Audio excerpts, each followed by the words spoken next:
Hello, everyone, and welcome to Entertainment News Network, ENN, and this is podcast episode number 19. ENN is your favorite weekly entertainment news podcast where a host of film exiles tackle, destroy, ravage, completely and utterly decimate the most interesting news topics in film. And I am yours truly, Lupe. I am joined by luminaries in the film world. I'm talking about special guests, superstars, as a matter of fact. And let the spotlight shine on Christian. What's up, man? I'm ready to be exiled, baby. I'm ready. Let's do it.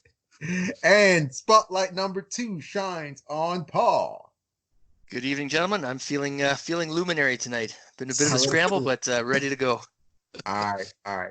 So this is a special episode.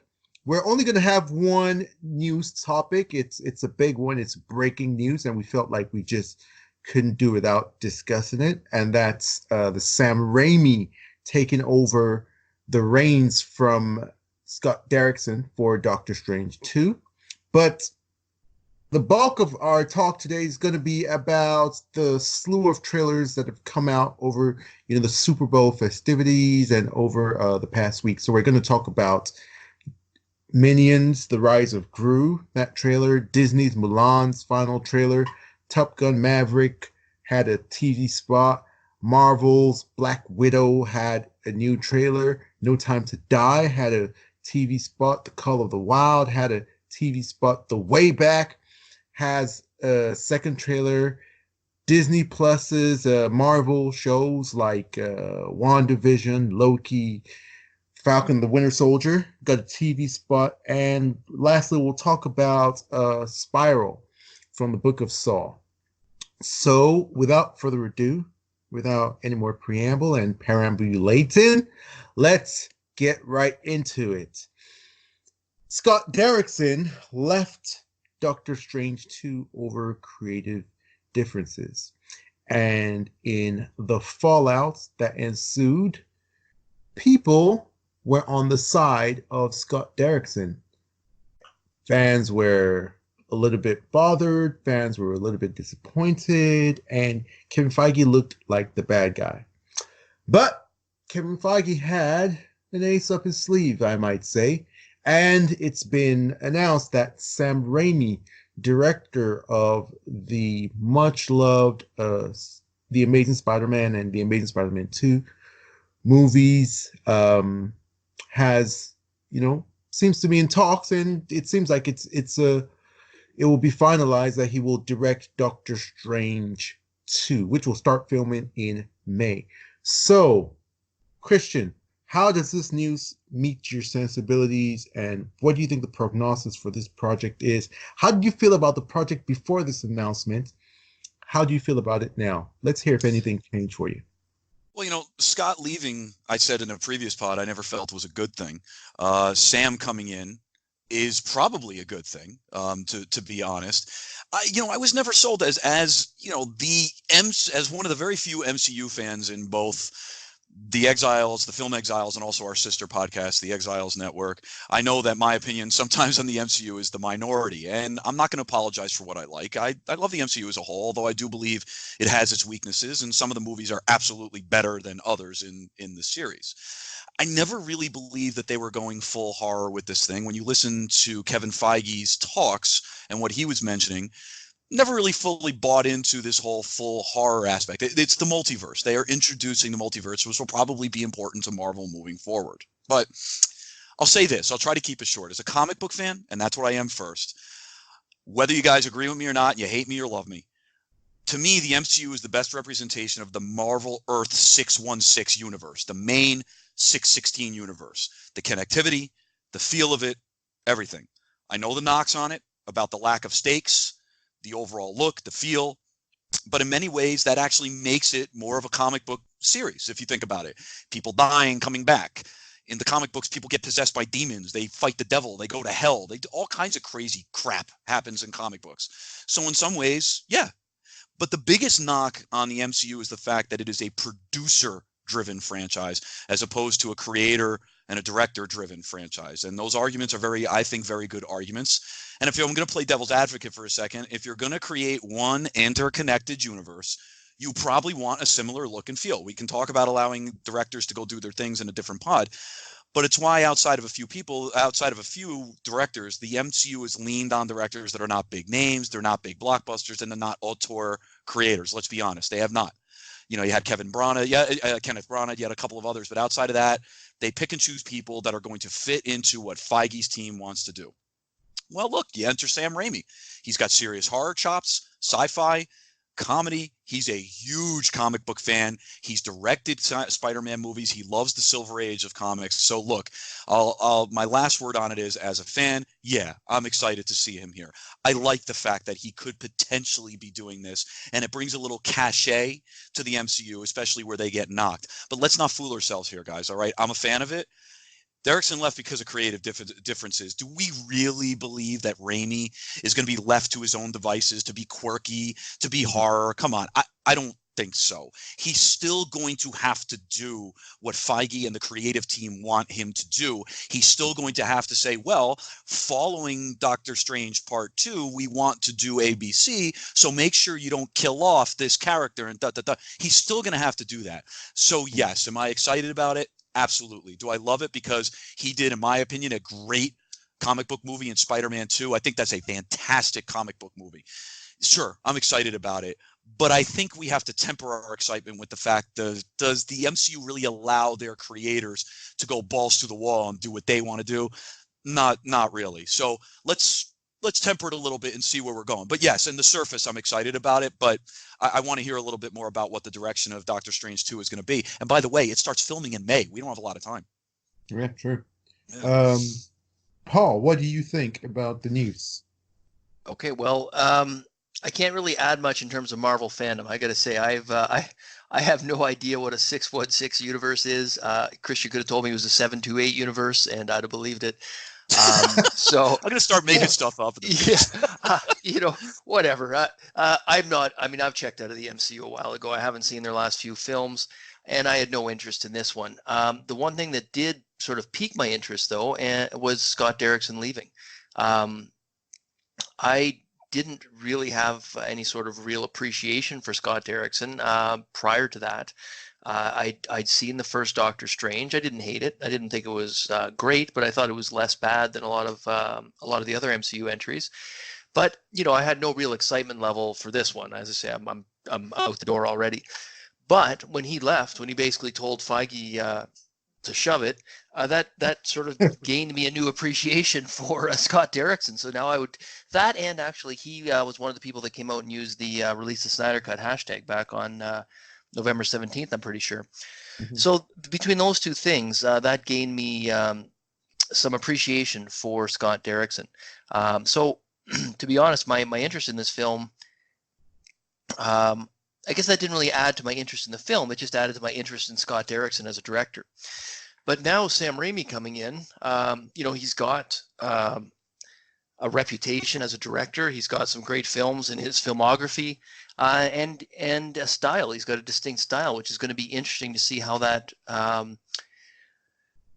works in the Marvel universe. So what this has done, I guess, is created some curiosity for me, especially since Raimi hasn't directed much in a long time. I mean, he's got a couple of things that he's directed after the Spider-Man trilogy, but nothing anywhere approaching that scale. I mean, he did Drag Me to Hell, which I did see. Might have even seen that in the theaters, actually. Oz the Great and Powerful, which I actually just watched within the last year or two. But nothing that compares to the reputation he's built from the Spider-Man trilogy. Now, with that said, I recently went back and watched the Spider-Man trilogy with my daughter in the last, I'd say, year or two. And I was a little bit shocked. Everyone talks about Spider-Man 2 as being one of the greatest comic book movies of all time, and I fully subscribe to that based on my recollection of that film. I actually dragged my wife to see that film in the 2 or 3 days leading up to our wedding back in 2004. So needless to say, it was not an easy sell, but it was important to me to be there opening day, and we made it. I loved the movie at the time. Went back, was excited to show my daughter, and she enjoyed these movies quite a bit. I was really disappointed by how they'd aged. Tons and tons of spoon feeding, just extremely simple, campy movies. Lots of cringy humor, and Tobey Maguire, he definitely carried the movie, but some of the other acting performances were just painful. Kirsten Dunst was atrocious. James Franco was not good, and I think a lot of that reflects on Raimi too. I mean, he was getting what he was looking for, I'm guessing. So I was disappointed by those. Now, Spider-Man 3, which I remember being upset by, mostly because of that emo dance scene and the casting of Topher Grace as Venom, I had that one in my head as a terrible movie, a write-off, just like the popular opinion. When I went back and watched Spider-Man 3 this time, aside from those things, and to be honest, Topher Grace didn't even bother me as much as he did the first time around. Aside from that one emo dance scene, it was actually really good. Possibly my favorite of the three movies, which I never would have imagined because, watching them in order at the time they were released, I really thought 1 and 2 were something special. And when you look at them for what they were at that time, they really are. You can't deny the impact they had on comic book movies, on the genre as a whole. But this is all a long way of saying that I'm not sure that what Raimi does is still going to work for me. Granted that the general audience seems to be steering back towards that lighthearted camp. That seems to be what everyone's craving.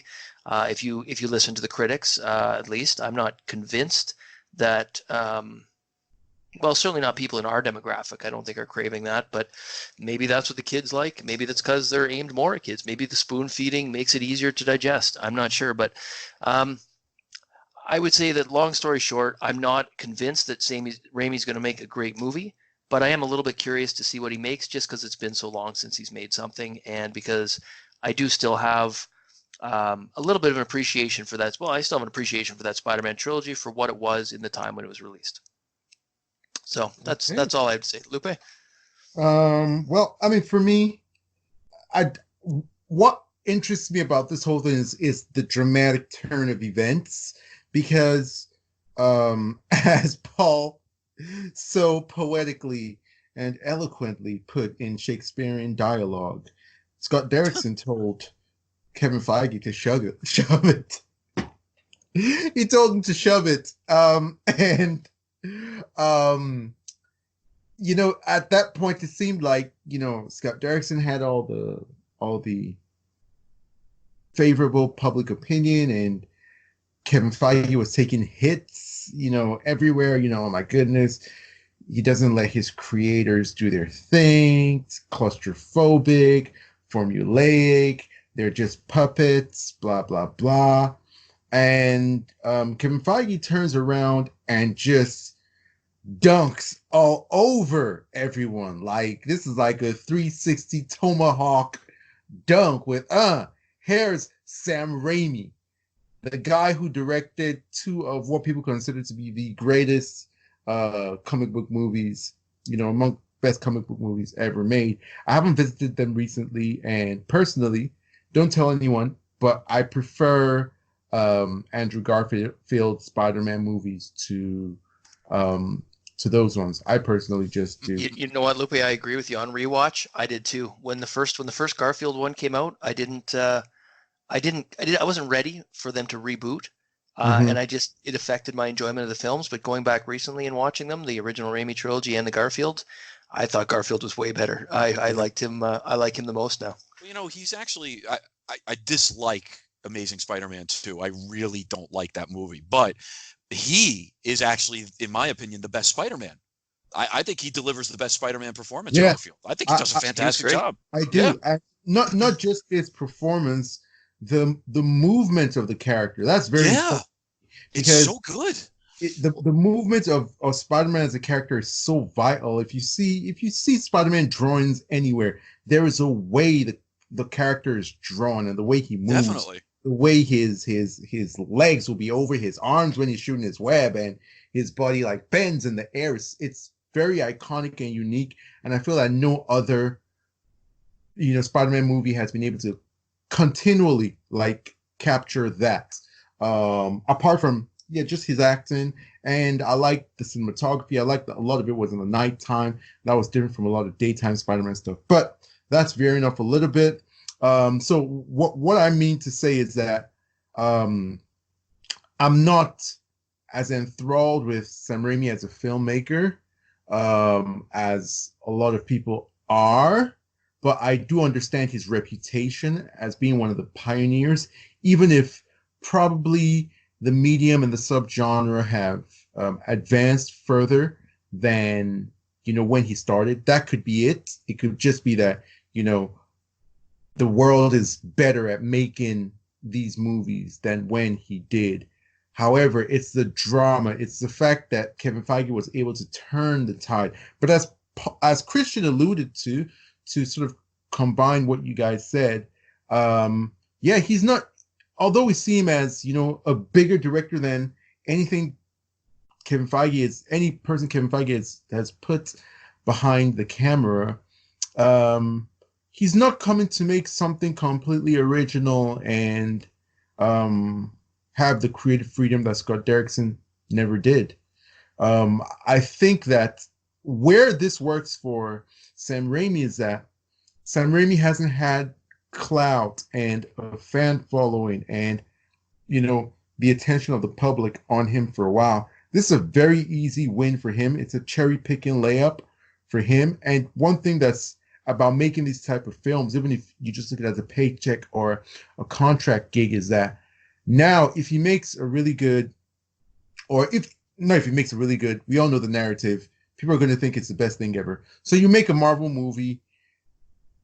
On your next project, it's very likely that Marvel fans and people who watch those movies will pay attention to that because they know you from the Marvel movie. That happens for anything. Given for example, Zack Snyder, he's going to have a lot of DC fans, paying attention to his upcoming output just because he directed DC movies. It's the same thing Christopher Nolan's capitalizing on till this day. So it works, even though he's not going to get creative freedom.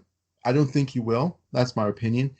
It works out for him. And then for Kevin Feige, it works out for him because he's gotten a bigger name, to take the place of Scott Derrickson. Also, a veteran director will be a calming influence. Veteran directors are good options to pick when things are going awry. They're going to calm the waters. They're going to stabilize, the boat. They stabilize things. Yeah, and everything is going to go smoothly because you have a veteran hand. It wouldn't do to get a no-name director, although they did with Ant-Man, and that actually worked. So that's my opinion on it. It's very interesting drama, and I'm just curious to see how the movie turns out. I want to see what it was that Kevin Feige was so married to, what idea of a film he was so married to that he had to let Scott Derrickson go. And my hope, what I'm crossing my fingers for, is that Scott Derrickson directs DC's Justice League Dark. That would just make this whole thing so soap opera-ish, and it'll be an interesting turn of events if he takes it personally and he's like, I'm going to direct DC's, horror movie, and does what he wants to do there. And I think he'd be very good for that, by the way. I do as well.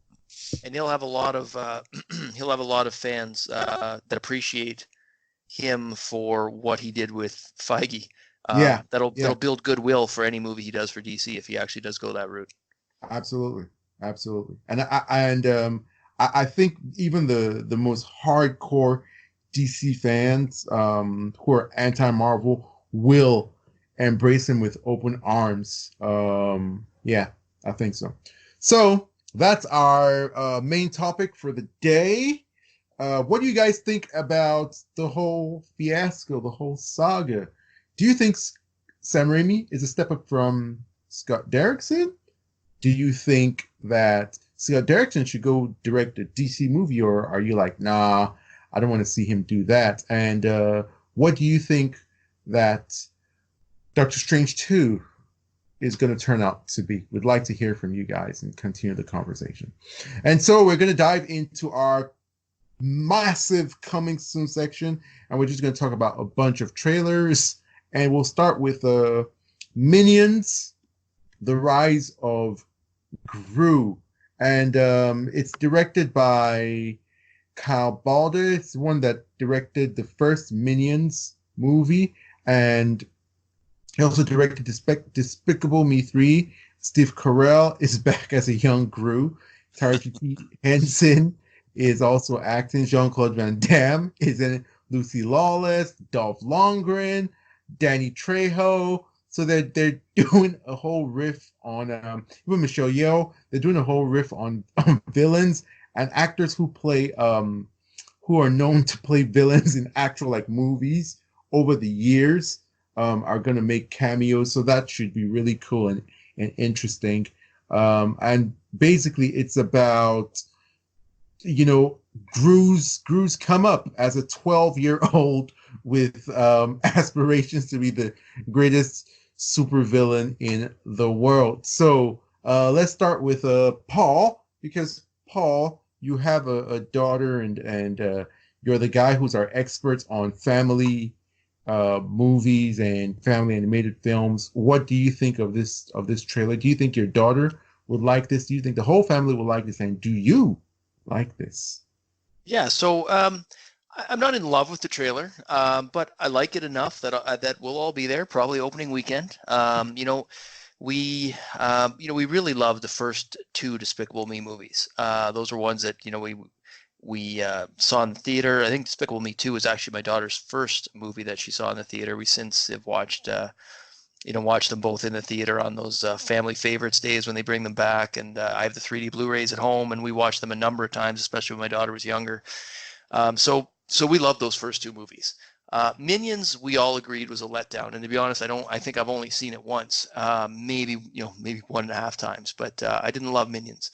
Despicable Me 3, I thought was a step back towards what I liked about the first two, but not as good as the first two. And this one's, for me, it feels like it lands somewhere in between Minions and the first Minions and Despicable Me 3. And I think part of that is that what makes these stories work for me is Gru as the old jaded sort of villain, and then the three adopted girls that he becomes a parent to. And you don't get any of that in the first Minions, right? Like, Gru is not introduced till the very end. The girls aren't in it. Despicable Me 3, you've got the group back together. It was just, they're running out of ideas. And this one, you've got Gru in it. You're obviously not going to have the girls because you got 12-year-old Gru. So it looks okay. They got cast, got some interesting characters. But it feels like they're milking it a little bit now. Like, it's a little bit more of a just trying to find a way to keep squeezing money out of this franchise with more nonsense. But who knows? Maybe maybe it'll surprise me. And there are definitely some interesting names here. Whether or not you'll recognize those names as those characters, that's not always a good thing either. If you're recognizing the voice so much that it takes you out of the film, that's not necessarily good either. But it's as I say, it's interesting enough that that we'll be there probably opening weekend. So I am looking forward to this one, but my expectations are cautiously optimistic. I don't think this is going to necessarily knock it out of the park. What do you guys think? I don't have a ton to add. I will say I cracked up at this stupid trailer. I watched it twice, and I watched it the second time with my wife. She's cracking up, and she looked at me, and her words were exactly, "Are you effing serious?" Just like that. And we just both smiled. I don't know if you guys remember, Minions made $1.1 billion at the box office. It made a ridiculous amount of money, and I'm with Paul. I kind of forgot it. I kind of forgot what happened. It made $1 billion, and I forgot what happened. I remember liking it. I remember being entertained by it, but I think Despicable 1 and Despicable Me 2 were better movies. But it was still apparently funny. Look, I really don't know what else to say about it. It looks cute.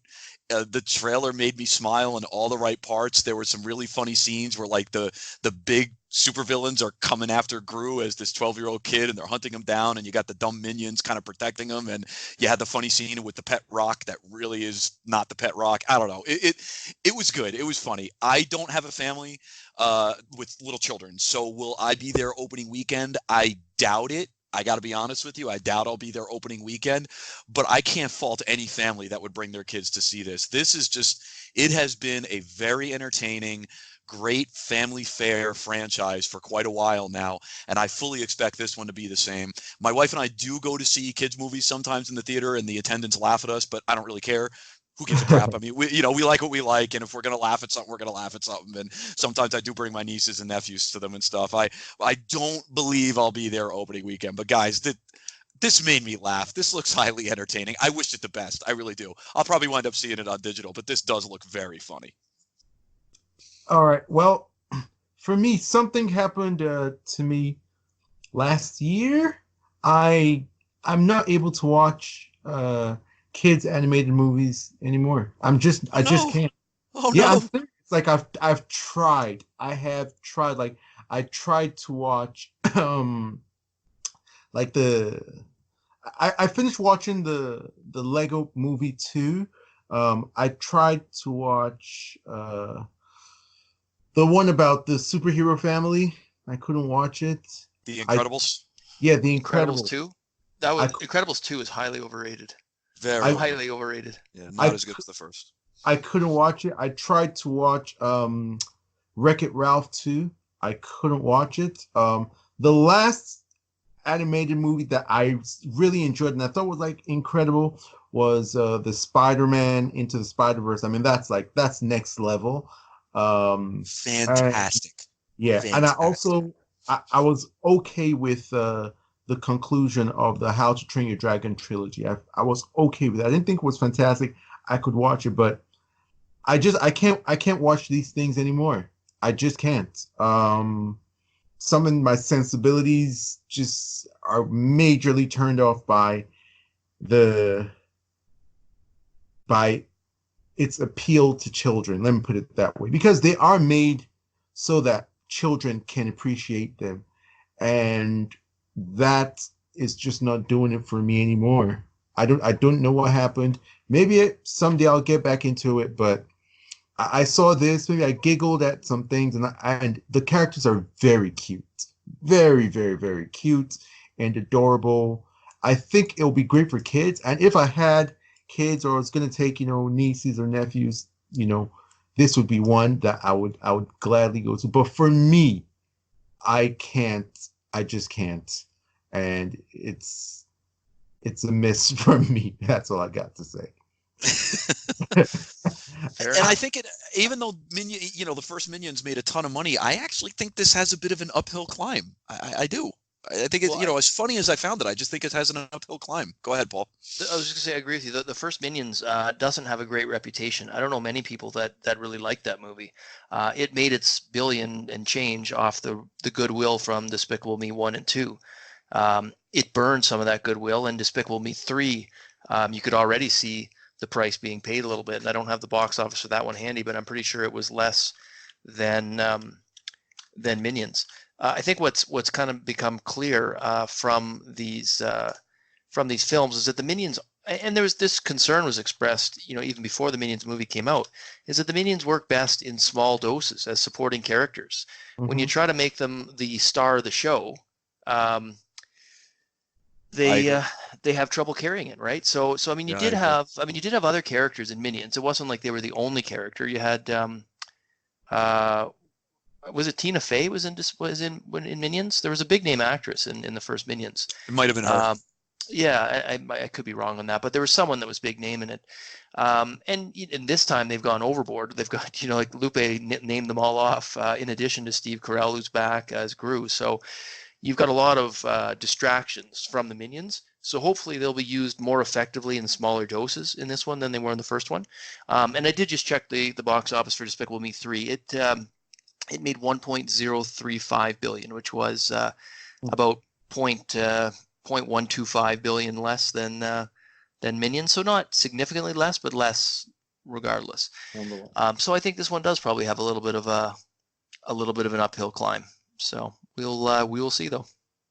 We will see. Okay, so from Minions: The Rise of Gru to another family-friendly movie, but this one is Disney's Mulan, and Disney's Mulan. It has a cast of East Asians. It's a live-action rendition of the animated classic. The director is Nikki Caro. And it features a cast of Yifei Liu as Mulan, Donnie Yen, who's an incredible martial artist, as Commander Tung, Jason Scott Lee as Bori Khan, Yason An as Chong Hongui, Gong Li as Xian Yang, and Jet Li as the Emperor. Jet Li is a Hall of Fame martial art actor. So what do you guys think? I mean, we all enjoyed the first trailer. What do you guys think of this final trailer? Does it carry the momentum? Does it make you feel even more hyped about it? Does it, reduce the hype? Did you see any new story elements that you were into? Go ahead. Let's start with Paul. Yeah, so I didn't see a whole lot new here. I mean, there might have been a few scenes I hadn't seen before, but nothing that significantly changed my outlook for the film. I'm still looking forward to it. It's in my top 10 for the year. It's something that I think my whole family will enjoy. We enjoyed the animated film. Not necessarily one of our favorites from the classic animation, but we like it regardless. And I think this live action version looks quite good. There's a little bit of the dialogue feels a little stiff to me. Sometimes a little forced in the trailer, but not enough to scare me away from the film. I have seen a little bit of backlash towards it in online social media. I have seen instances of people rooting for it to fail. Starting to see that narrative poking up. But I'm excited about it. I think I have this one at number 7, right up there with on my list of top 10 for the year, right up there, possibly interchangeably with Wonder Woman 84, depending on how campy that one ends up looking. So this one, as I say, it's something I'm looking forward to. And again, this is one that if I can get to it opening weekend, I'll be there opening weekend. All right, cool. Christian, what do you think? Yeah, my hype was a bit increased. I know I'm a bit of a Disney/Marvel shill. I know I am. But outside of the live action Beauty and the Beast, which I'm just going to throw it out there, I loved it. I really, really liked the live action Beauty and the Beast. I have not been into these live action remakes. I don't like them. They don't do it for me. I'm just not into them. I tried. They're on streaming now. I can't get into these things. So I basically ignored them. But enter this movie. I mean, from the beginning, I've been sold on this thing from the first trailer. I don't know if it's the focus on Asian culture, that beautiful score we keep hearing, these action sequences. I'm just sold on this thing. And what I liked about this one, in the first couple trailers, we never really got that focus on. They barely mentioned supernatural stuff going on. They really tried to keep it very grounded. They focused on the action. You mentioned Jet Li. They focused on all that kind of stuff. And they have not centered on that supernatural. But this trailer, they did mention the witch, and they did mention her, and they showed a little bit more of her. I just found this new trailer to be beautiful, very colorful, a little bit more powerful, focused on the family aspect of it. Got to see some more of the stunts.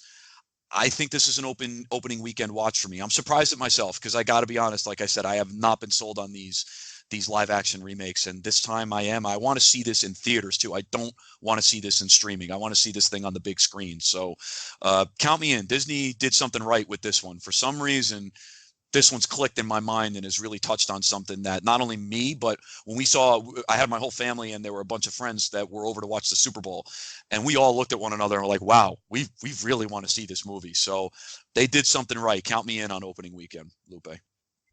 Yeah, I'm pretty excited for this one. Not gonna lie. Something just came to mind when I see this sort of movie.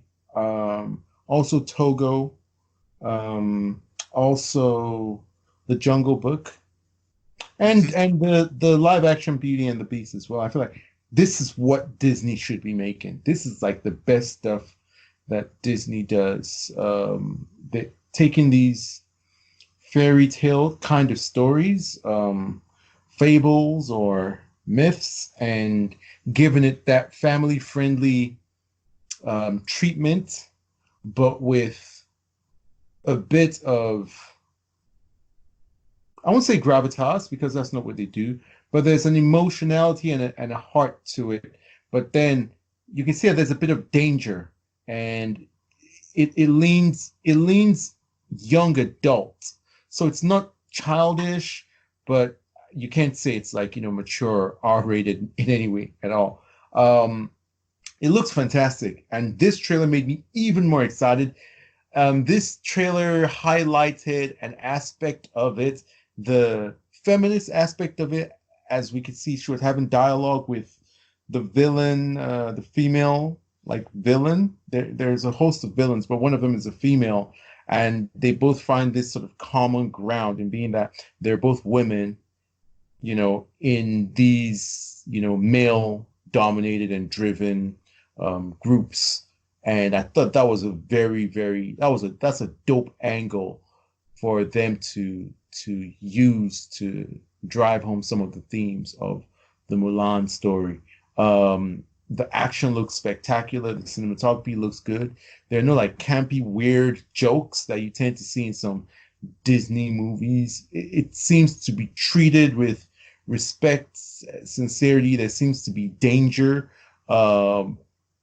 incredible stakes. It seems to be riveting stuff, and this is the stuff that Disney should be making.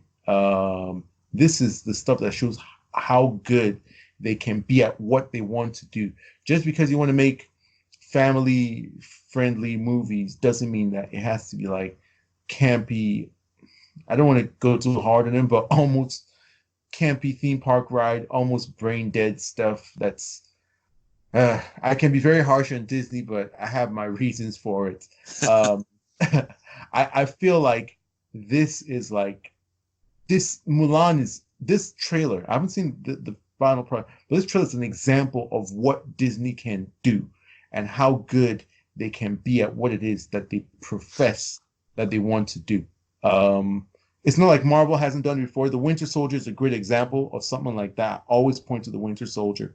So yeah, I'm very excited about this, and this trailer made me even more excited. Honestly, even more excited.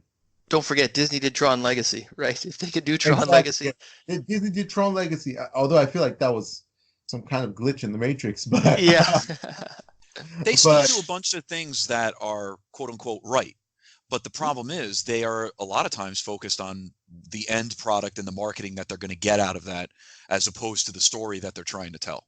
And that's the truth. Even as a Disney fan, I can recognize that. They're focused on how many goddamn toys can we sell on this, and how many lunchboxes, and how much, yeah, exactly, how many plush toys and all that stuff, as opposed to the arc that really should be the focus. But that's what they do. That's what they do. Yeah, and the thing is that the serious stuff doesn't actually sell the same merchandise, and not even close. Yeah, of course, right? Of course. Yeah, I agree with you. Yeah. But you know what? I mean, going back to what you were saying about the live action adaptations, I've actually liked them all. I can't think of one I haven't liked. I know a lot of people do. Yeah. I love Dumbo this year. It was in my top. I think it was in my top 5 for 2019. I really enjoyed Dumbo, and that was pretty. I mean, it had its style to it, but it wasn't camp. Mm-hmm. I mean, there was some of the cheesy, warm, family feel to it, but I mean, it was still a Tim Burton movie. And Cinderella. I mean, did you not like Cinderella? That one I haven't seen yet. It's quite good. I haven't seen that one yet. It's really well done. And Beauty and the Beast was fine. I love Gaston in the animated Beauty and the Beast, and I thought they watered him down a little bit for this one, for the live action, so I was disappointed. But but I still like the film as a whole. Hey, I have high hopes for this one, and really, I mean, a lot of the animosity that you see towards Disney comes from the MCU, and it's not even just. And that's obviously the minority, right? Because the MCU is so popular. But those of us that do have a resentment towards the MCU, a lot of that bleeds over to Disney. And really, I think the MCU, for many of us, is the problem. It's not Disney itself. It's the MCU. It's the popularity of the MCU and what the popularity of those films has meant for other films and their ability to exist, and the reaction towards those films, which then impacts our ability to get more of those films. So for me, I'm a huge Disney shill, and I've been able to separate, but I hate the MCU. God, I hate the MCU and what it's done. Right. Yeah, so I think that's where it is. I think that's where it is. What you just said at the end is important there. A lot of the people that I interact with that are anti-MCU, some of them are not even anti-MCU because they hate the MCU. It's the cult that surrounds it that they hate. The fact that a blogger or an influencer will turn around and say, this is the greatest movie ever, and every other comic book movie should be like this instead of everything else that it could be. There's no reason, and I will fight this to the day I die, that the MCU should not exist. There's no reason why, if you don't like them, that's fine, that other people do love them. That BVS should not exist. Bullcrap. Those movies absolutely should exist, and all these different interpretations should exist. It's the problem is that cult that gets together and gangs up and says, no, your movie, Paul, the one you like, should never exist. It should all be like the MCU. I think that's where a lot of that comes from. And that was the switch for me, is I felt there was a declining quality of the MCU. And then when what we loved got taken away from us in an attempt to mimic what the MCU was doing, that's when the switch went off. And I said, no more. I can't sit idly by and continue to support this. Because a lot of time, even if I wasn't interested in an MCU movie, I'd still go and buy a ticket and go check it out. Not anymore. I won't even watch the MCU on streaming because I don't want them to see that I won't. I will not watch it on streaming. I will torrent it before. I have Disney Plus. I will not. I will not watch it on Disney. He didn't say that. No, for the MCU, I will do that now. I will not even watch it on Disney Plus because I don't want them to get my view. And they have my money. I don't want them to get my view. Use a VPN, man. Use a VPN. Yeah. Well, you know what, though? I don't even have the interest to torrent them, so they don't have to worry about that. It's an idle threat. But I mean, as I say, I give them my money for Disney Plus. I give them my money. We go to Disney every year. We've been on the cruise line. Disney gets thousands of my dollars every year. I will not give them a penny for the MCU. You know what, Lupe? Paul's more of a shill than me. Yeah, there you go.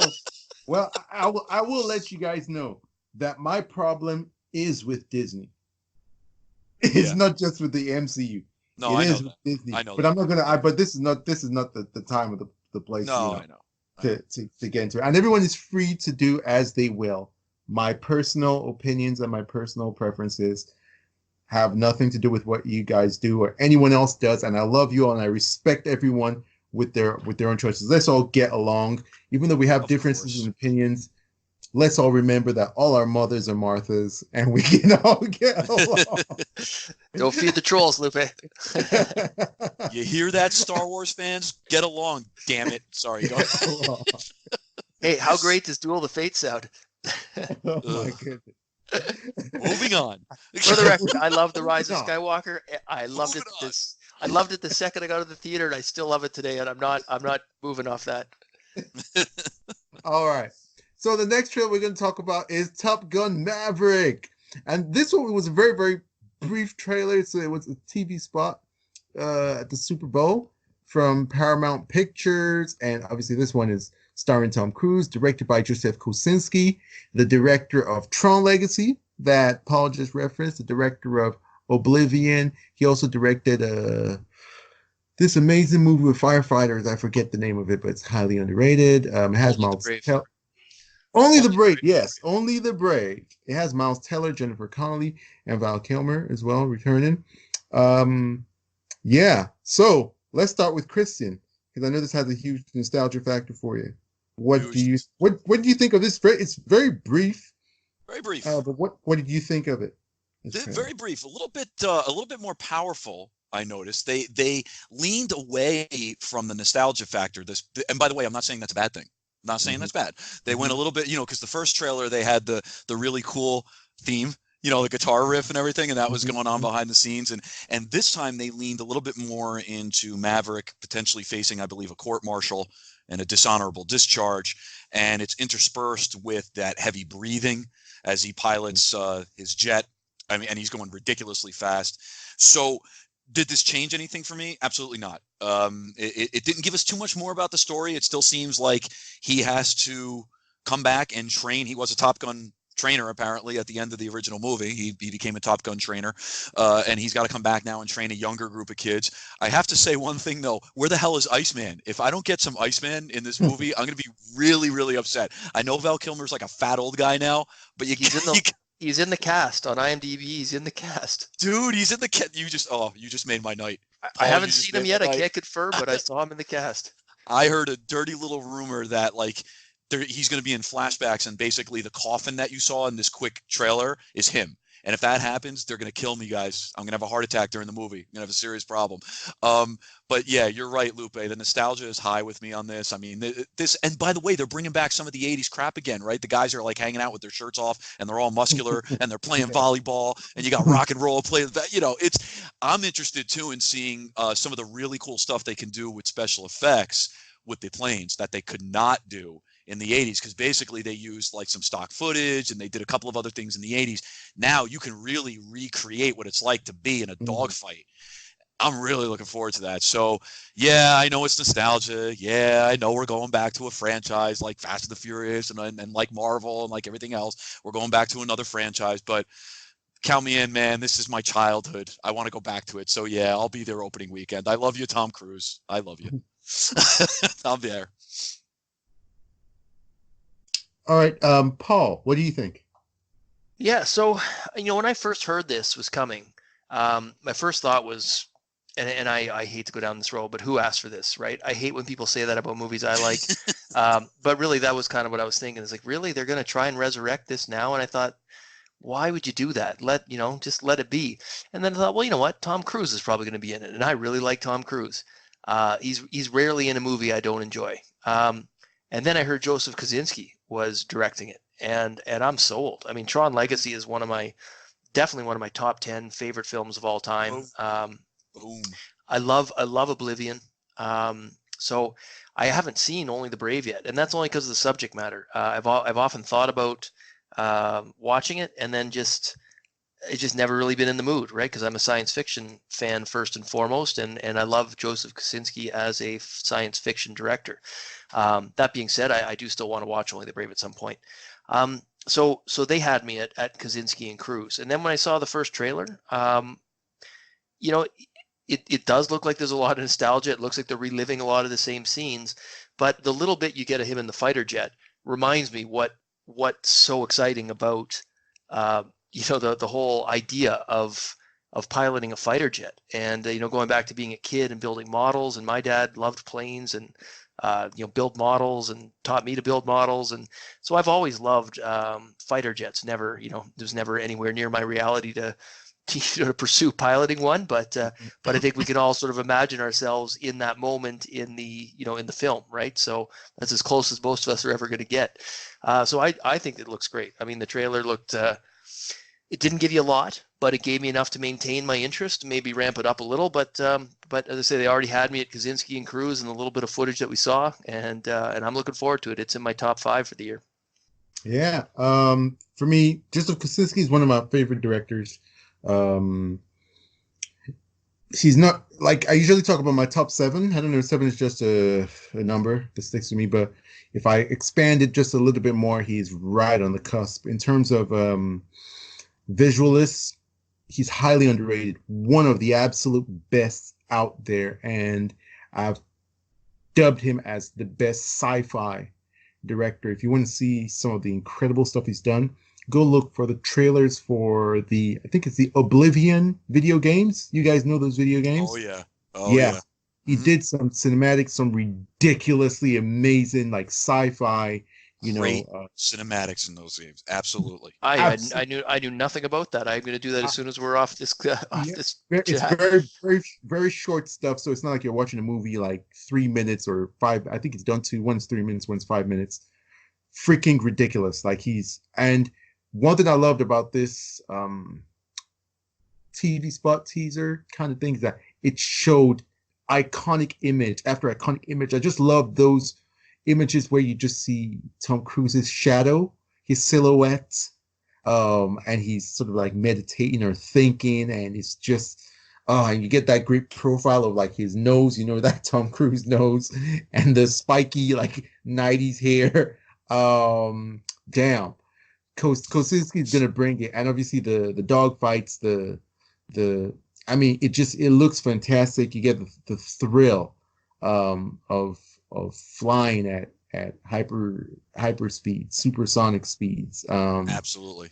Yeah, It's I think it was we were saying it before, Gears of War, the Gears of yeah, War series. Fantastic. He yeah. did the mad. I think there was a commercial for that. What he's going to be able to do, I think, with the dogfighting, and that's what I mean. You compare that to the 1980s. I don't think there's any comparison. I This don't. should Yeah, be really good. it's like, and I don't have a nostalgia factor at all for this. I didn't grow up on Top Gun, but this has me hooked and ready. And also, I'm a huge Tom Cruise fan. Tom Cruise is one of my favorite favorite actors of all time. As Paul said, I don't think there's anything I've really seen him in that isn't good. He's brilliant as an actor, super charismatic, all that good stuff. So yeah, this is one to watch, and that was a very, very good trailer with great imagery. So next up, we'll talk about Black Widow, and this one's directed by Kate Shortland. I wouldn't have known it because Kevin Feige is fond of getting directors that nobody knows about or cares about, and it stars actually actors that we do know: Scarlett Johansson, Florence Pugh, Rachel Weisz, David Harbour, and it also stars Robert Downey Jr.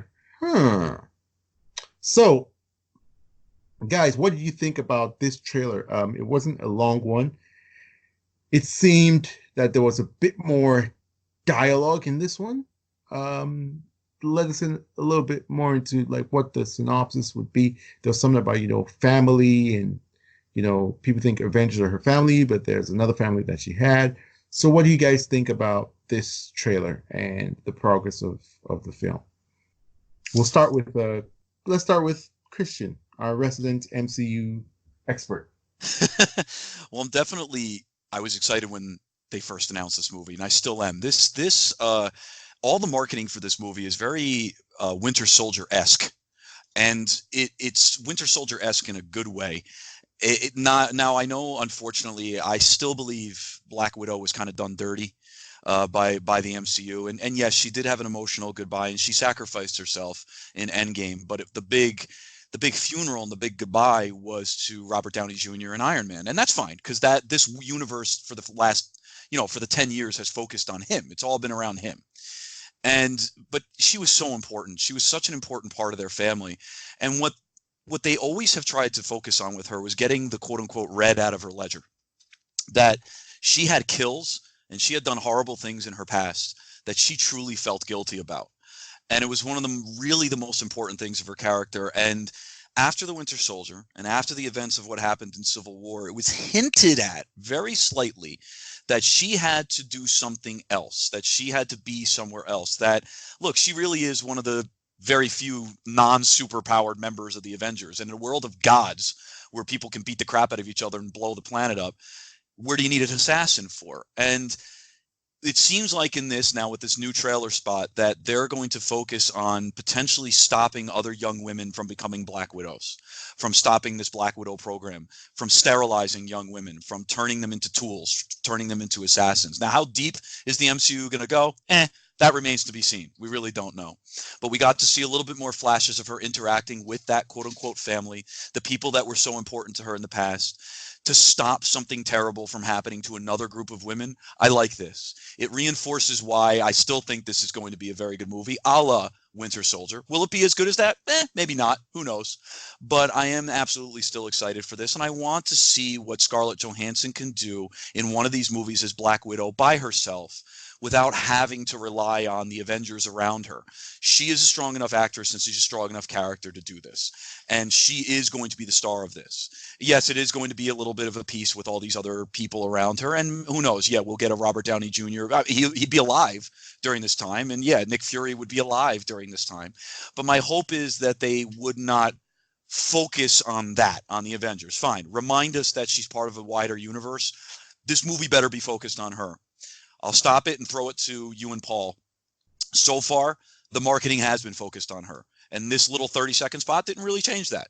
So I remain hopeful. I remain excited. And yeah, I'm still looking forward to this. So let's see what happens. So I'm interested in hearing what you guys think. Yeah. Okay. I'll. You know what? This is as close to a Marvel movie that I would pay for as I've seen in a while. The tone is good. It's definitely on the serious side, at least from what we've seen in the trailers, compared to other MCU fare. Like you say, it's reminiscent of the Winter Soldier, which was probably the last time I've thoroughly enjoyed an MCU movie. Before I even considered not liking the MCU, really. So this is a bit of a throwback to a time when I thought the MCU had more value. So the only really warning sign is David Harbour's kind of campy comedic character that kind of scares me off this film. That being said, I'm checked out of the universe. I don't know where this film fits in. I don't care where the film fits in anymore, but it looks fine. That being said, I think it's important for me personally to not support the Marvel machine. So I'll be sitting this one out, and who knows, maybe someday down the road I'll see it one way or another, but it won't be anytime soon. Lupe? Well, on to me. I'll lean more to the side of Paul. I'm really excited to see this. It looks like a lot of other Marvel stuff. For me, with Black Widow, it's a little bit too late. I think around the time of Winter Soldier, especially what the Russos did with her in Winter Soldier, she was like, that was the time to strike while the iron was hot. And now I'm pretty bored and with the character and bored with the universe in general. Just looks like more of the same to me. I do think that it seems like it has a lot of action in it, and Marvel fans should be excited about the prospects of that. Also, one second, excuse me. I think that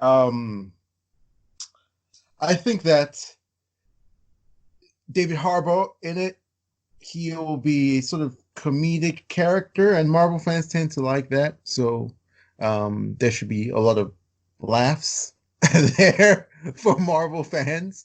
And I'm trying to be nice. It's just the only thing I really liked about it was it seemed like it was action packed, and that's it. Nothing else about it appealed to me. I do think the Prince of Florence Pugh is quite interesting because this is like an up and coming, like, she's an ingenue in Hollywood, like she's hot stuff. So I find it weird that they would waste her in a disposable role. So my suspicion is that she might be, the person who takes over from Scarlett Johansson when she, no longer does any movies, which she will no longer do. They might find a way to make her the Neo spy kind of, femme fatale in the Avengers. That's my thought. Yeah, it's definitely possible. Guys, I will say this: I'm part of a couple of different MCU fan groups and a couple of different chats, and they echoed your comments, Lupe. So you're talking about MCU fans that are kind of like, why are they doing this now? Like, we're happy, we feel good as MCU fans because we love Black Widow and we want to see her to have a showcase, but it's like you're into Phase 4 now. We're moving forward. The Avengers that we knew and grew to love over the last 10 years, they're gone. Thor's with Guardians of the Galaxy now. Captain America's 95 years old. It's moving on to something different. You had an opportunity back then, and I'm repeating what I said before. You did her dirty. I really feel like they did her dirty. And great, we get a chance to see her in this, and I'm excited to see it. My wife's excited to see it. My nieces are. Everyone wants to see it, but it's just not the right time. I think they're too late on this. I really do. Mm-hmm. Mm-hmm. Yeah. Okay. So we're moving on to one that I am very excited about. Now, when you talk about like nostalgia factor, fandom, the whole thing, I'm on 10 with this one. It's No Time to Die from director Kerry Joji Fukunaga, starring Daniel Craig, Leah Seydoux, Rami Malek, Ralph Fiennes, and Ana de Armas, along with a bunch of returnees. So it was a very brief one. There was like a brief conversation between James Bond and the current 007, who's taking over for him. a bit of snark back and forth. Bond in a tuxedo unleashing a machine gun. Um, I love it. let me start with my reaction to it. It wasn't a lot. We didn't get new stuff, but it just looked fantastic. The first thing that struck me was, wow, the cinematography is just beautiful. The color palette, the color temperature, and the texture of the image struck me as beautiful and striking. Obviously, Daniel Craig wears a suit very well.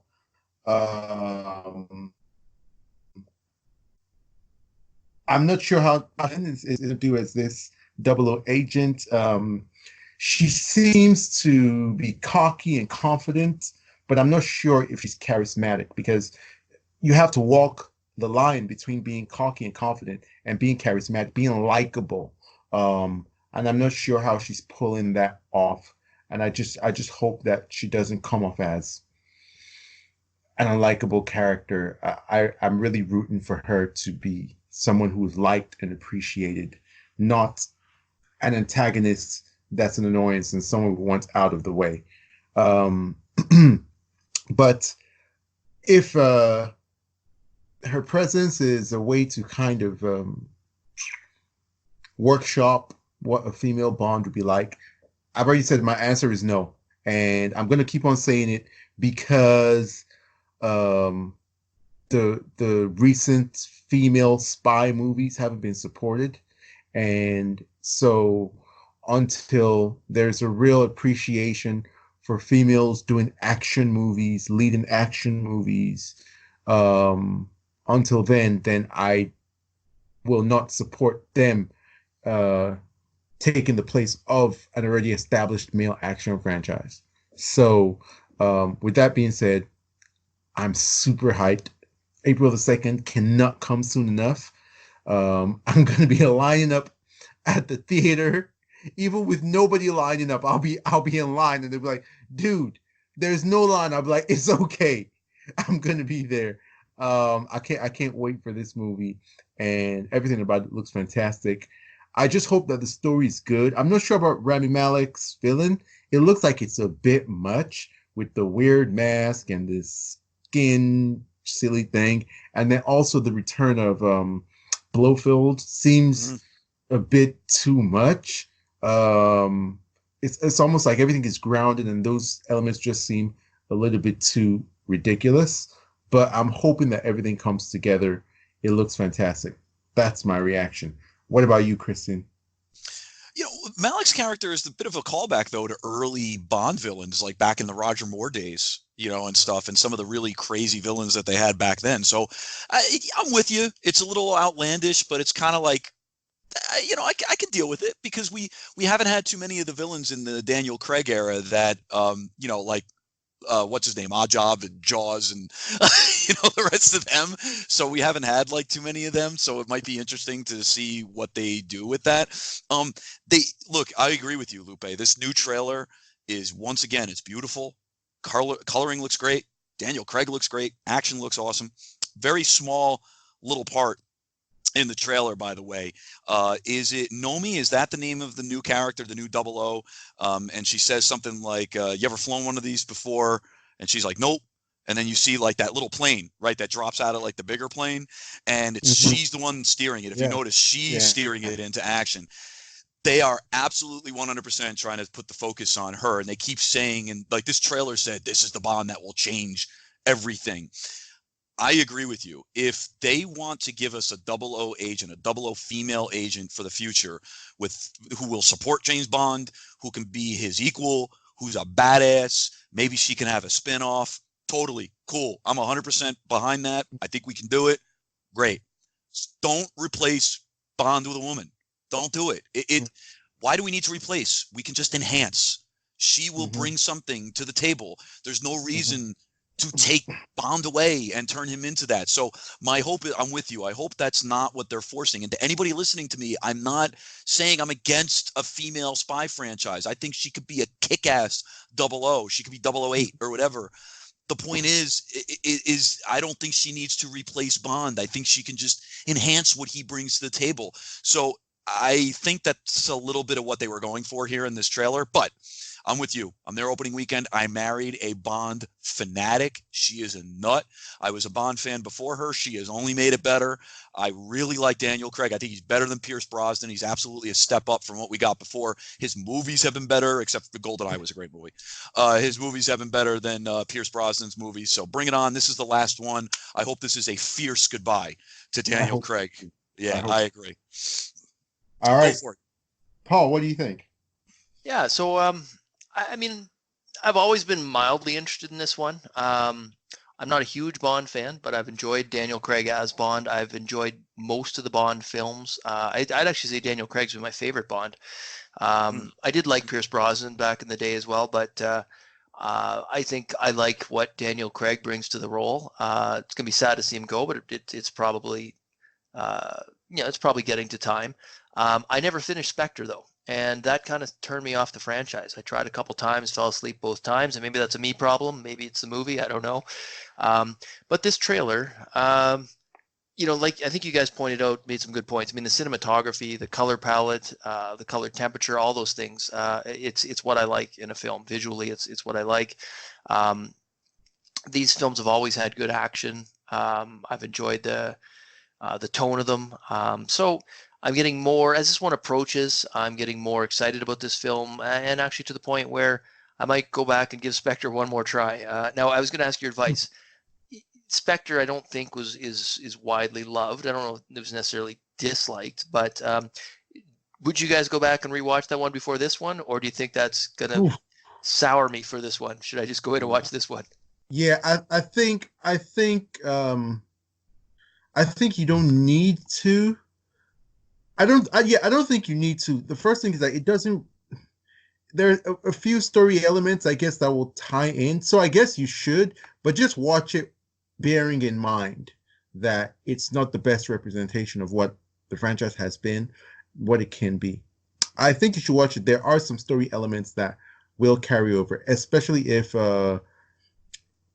since some of the characters are here, and this is definitely a sequel. It's definitely a continuation. It's not a fresh story with no new elements. You definitely need to know what happened in Spectre to enjoy this one. But it's a completely different director, so I'm expecting this one to be better. Cary Fukunaga he's the real deal. He's good stuff. All right, that's enough to convince me. I'll give Spectre one more go before this one comes out, and this is definitely on my maybe list for the theater. If I can convince my wife, and if the timing works out, then I'll probably be in theaters to see this one. All right, cool.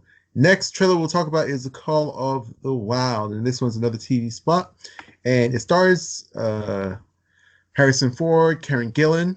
It's directed by Chris Sanders. This is a classic story. It's redone with some modern CGI. I'll start this one.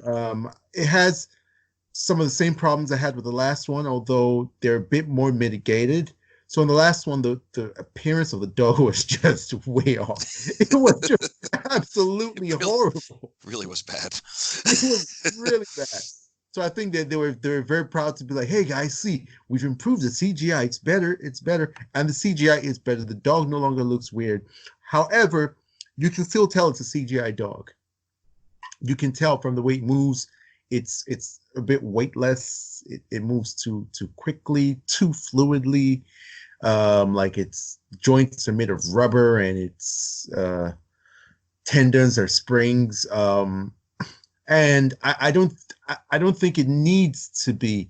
We just saw, Togo by Disney was just released over December. I haven't seen the film, but the trailers had real dogs doing this epic, action, big action sequences, breathtaking, elemental, defying stuff. And they did not need to make the dog CGI.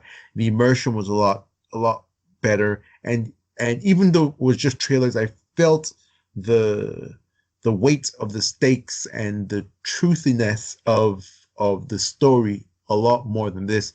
Since the dog looked fake, it just took me completely out of it. And every single thing that they were trying to sell me, I just couldn't believe it. It was like, this is all fake. So yeah, this one's is a miss for me. Togo is a movie I haven't seen, but I probably will see it someday. And that has to do with the fact that they used real dogs and it made the epic story and the stakes believable. This one, I'm definitely never going to see it.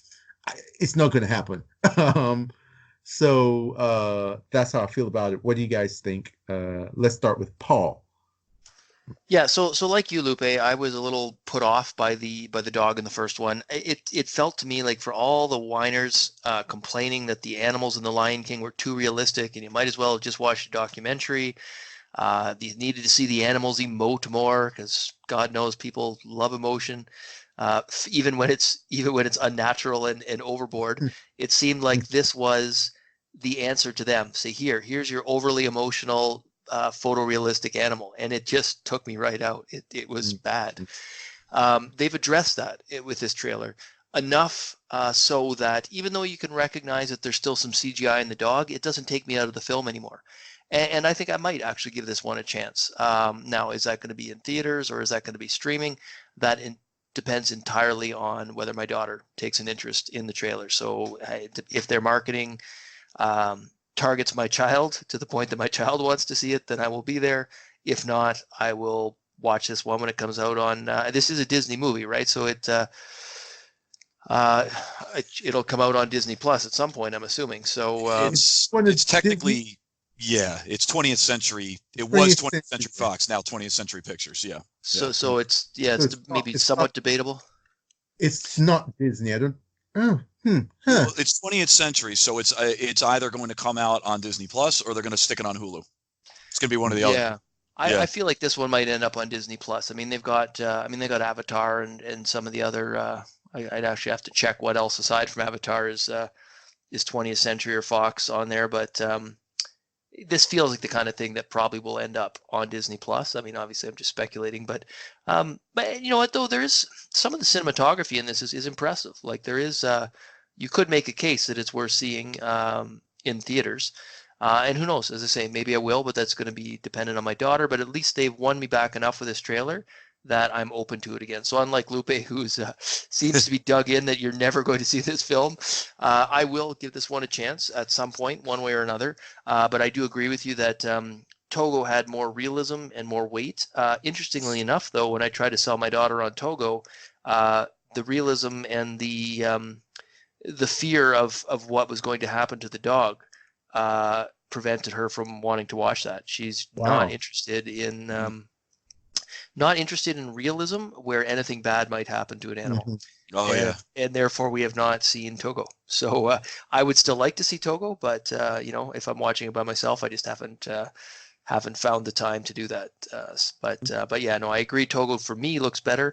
This one might be an easier win with my daughter. So we'll see. Cool. As for you, Christian, go ahead. I don't really have a ton to add to you guys. I think that the first trailer, the CGI and the dog was distracting me. It just freaking took me out of it. It was beautiful. Of course it was beautiful. And I love Harrison Ford. I love the guy since I was a kid. He was in so many great movies growing up, and then even into the 90s and the action movies, the Fugitive, Air Force One, take your pick. I mean, the guy was in so many great movies, but they couldn't sell me on it because of the damn dog. Freaking dog killed me.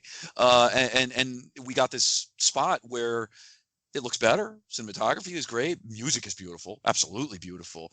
It looks like it's going to hit you square in the feels. I'm not even going to try to play, guys. I'm not watching this in theaters. I'm not going to go see it in theaters. I'm not going to wait, 2 weeks later when it's not opening weekend. I will most likely watch it at some point. I have both streaming services. I have Hulu and Disney Plus. I'm sure since 20th Century Fox is now part of Disney, it will be on either one of those eventually. And that's most likely where I will see this. I'm not sure about the marketing behind it. I'll repeat. It looks beautiful. I just think it's a miss. I'm sorry. I can't get into this. Same, as I said. Well, let's go on to the next trailer, which is from director Gavin O'Connor and star Ben Affleck. The Way Back came with the official trailer 2. This one's going to be in theaters the 6th of March, which is not far away now. It's about exactly a month away from today. So I didn't see this one because this is one of my most anticipated movies of the year. It's like in my top 5, I think.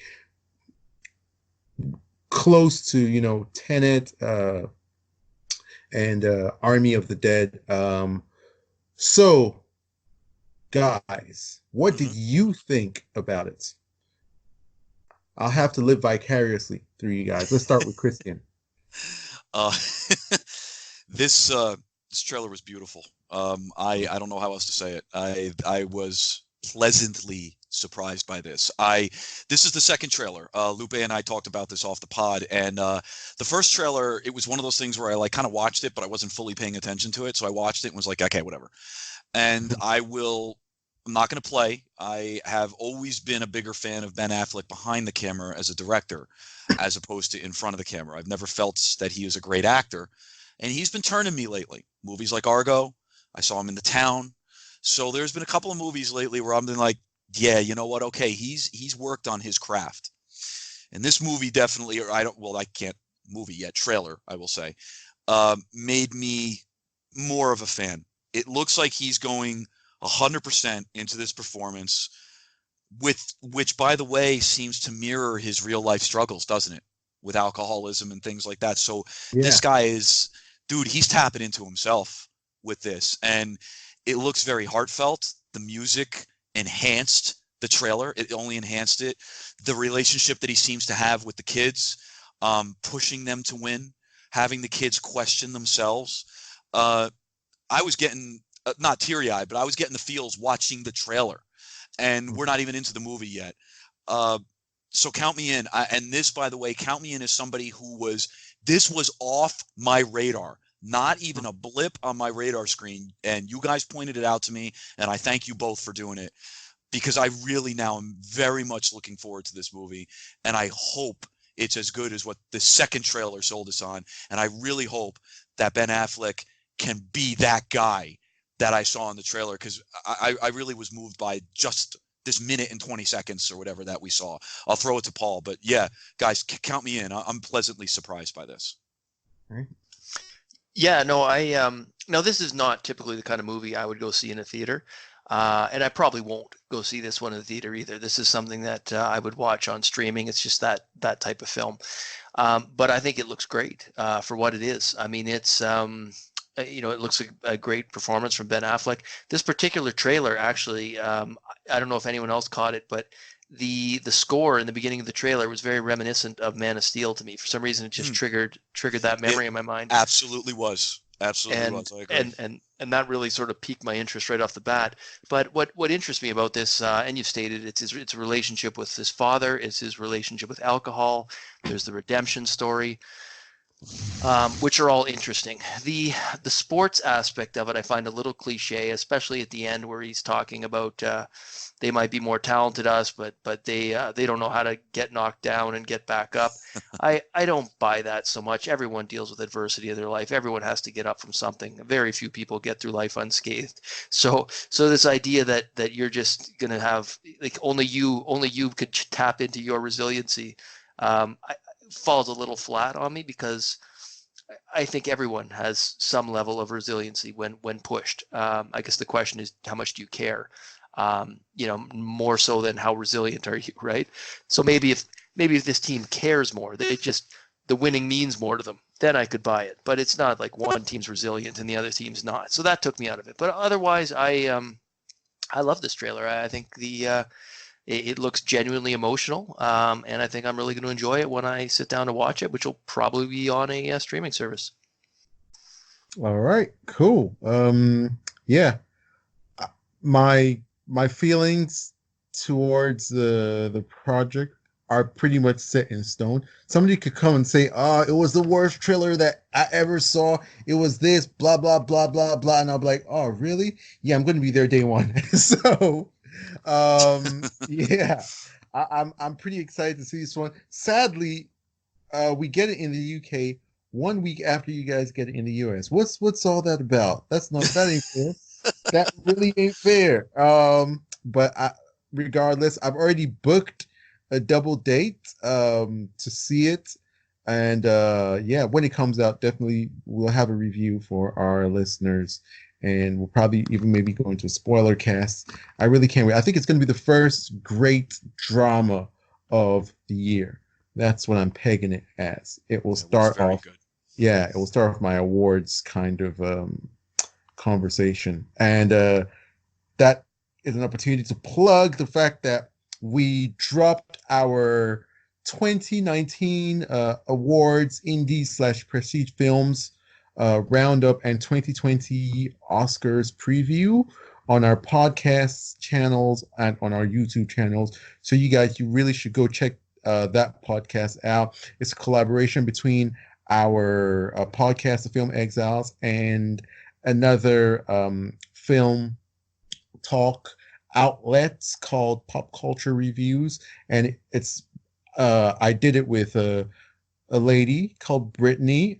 She's on Twitter as well, and we had this lively conversation about so many great films from 2019. It really was a very good year for dramas and indie films. There are some unheralded films that a lot of people haven't heard about and people need to watch. We also discussed the popular ones, and we discussed the pros and cons, whether they're overrated, whether the hype is real, and we talked about the Oscar nominees and which films we felt should win. And it was a really good discussion because I did the homework. Very proud of myself. I watched a lot of indie movies, not all of them, but a lot. And Brittany, she attends film festivals and she watches all the indie and prestige movies.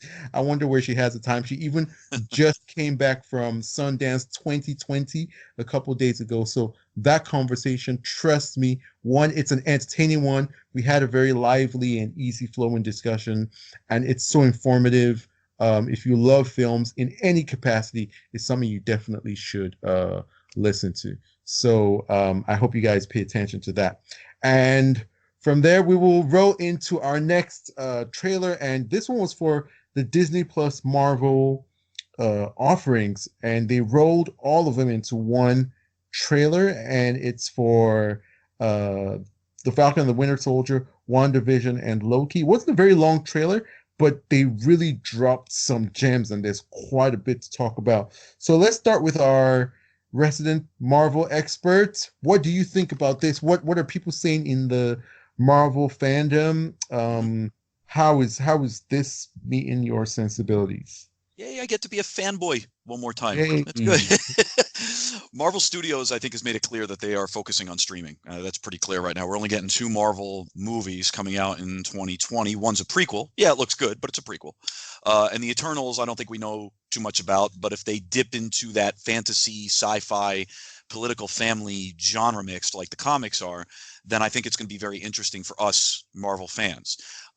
But streaming, direct to consumer, is what Disney's focusing on across the board, like HBO Max is focusing on, like NBC, like the rest of them are focusing on there this year and the future. So they've made it clear that this streaming stuff is going to be important. But back in the day, the Marvel TV shows didn't really affect what happened in the Marvel movie universe. Now they do. Whether that's good or bad, that's something different. So I'm a little different than some of my MCU fan buddies who seem to be excited about all 3 of these.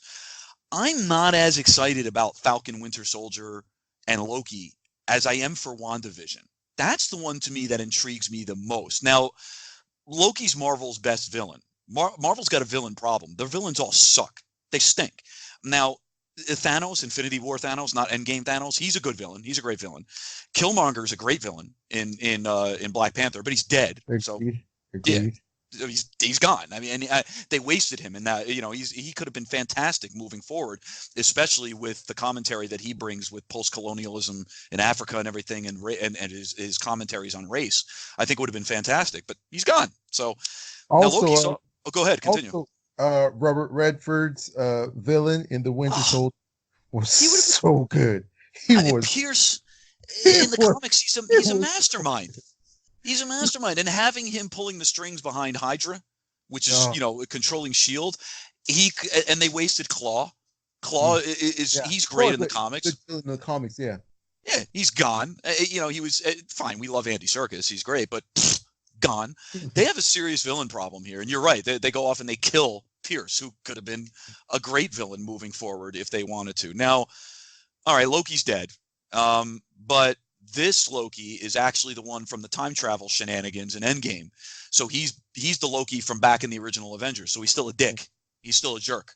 So that's the Loki. So the interesting thing from this short little snippet is he's wearing a uniform from a prison that in the comics is from a time travel enforcement group. So who knows? Who knows where they're going with that one? I got to tell you, the little bit that we saw about Falcon and Winter Soldier, I shrugged my shoulders and was like, all right. And now in the comics, I do like their arcs. I think it was fantastic that both Bucky and Sam took up the mantle of Steve when he was gone and continued that legacy. I'm not as excited about that yet. Maybe they'll show me something soon. We got Zemo back, but maybe they'll show me something soon. The last thing I'll mention before I throw it to you guys, and you can talk to me a little bit about what you think, and I know you won't be as excited. WandaVision, that's the one. Wanda, the X-Men are so, dude, guys, they're so close to my heart. They represent the civil rights movement, teenage angst, everything. The new comics now from Hickman are so good. The X-Men are fantastic, and apparently, from what we've heard, Wanda is very connected to Doctor Strange, and I really think that's one of the reasons that Derrickson and Feige had problems, because Wanda apparently is a big part of the multiverse moving forward. And how much you want to bet there were arguments there saying, I don't want to do this, I don't want to do that. And they were like, yeah, but it has to connect to WandaVision. So I'm sure that there were some arguments there. But if you know anything about Wanda, as her powers grow, this manipulation of reality, her sanity starts to slip. And that House of M comic book, which is iconic, where she changes reality to make mutants the dominant species on the planet. And her family, her father, Magneto, is the king. He's basically like the king of the planet. And when a war between mutants and humans also and everything happens, she whispers that iconic line. She looks at her father and says, Daddy, no more mutants. And boom, she decimates the entire population and they go down to only 100 mutants. That's why I really like what they're doing here. Not that I think they're going to introduce mutants, not that I think they're going to go super dark. I'm not stupid. I understand what the MCU is. But the fact that I think if you just look at WandaVision and you just see sitcom and you just see Americana and you just see the Brady Bunch in 1950s, I don't think you're looking at what's going on underneath the surface. They're doing something more here. I think they're setting up Wanda to be something more. And that's why us as Marvel fans are very excited about what she could be for the future. So that's why I'm pumped. That's the one, that's the show that is near to me. And that's the one that I want to see. So that's my 2 cents as a Marvel fan. Sorry if I went off on a tangent. I apologize. Oh no, that was perfect. Really good breakdown and a good primer. I'll jump in just right before Paul does with all his positivity. I was gonna say you guys could use up my time with this one. Go for it. You guys got something to say? Say it.